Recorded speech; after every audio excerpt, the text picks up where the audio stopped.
एक शायर ने शायरी कहा था।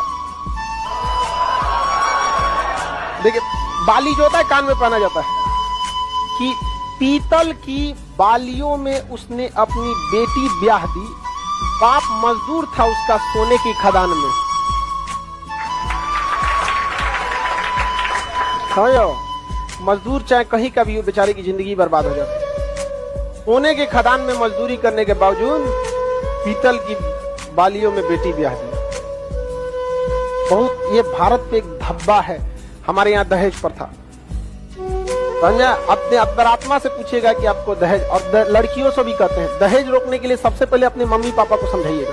भाभी का दहेज बहुत अच्छा लगता है। एक शायर ने शायरी कहा था।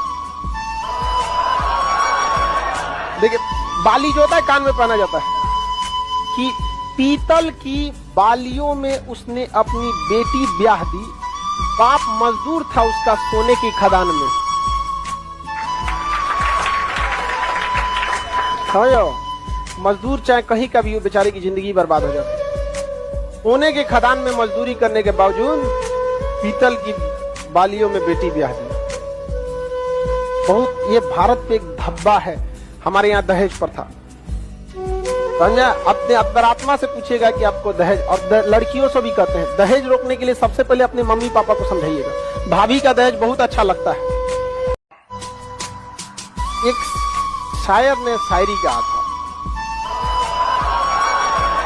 देखिए, बाली जो होता है कान में पहना जाता है कि पीतल की बालियों में उसने अपनी बेटी ब्याह दी, बाप मजदूर था उसका सोने की खदान में। समझो, मजदूर चाहे कहीं का भी हो, बेचारे की जिंदगी बर्बाद हो जाती है।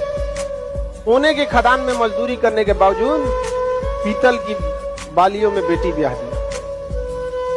बहुत, ये भारत पे एक धब्बा है। हमारे यहाँ दहेज प्रथा, समझा? अपने अंतरात्मा से पूछेगा कि आपको दहेज, और लड़कियों से भी कहते हैं दहेज रोकने के लिए सबसे पहले अपने मम्मी पापा को समझाइएगा। भाभी का दहेज बहुत अच्छा लगता है।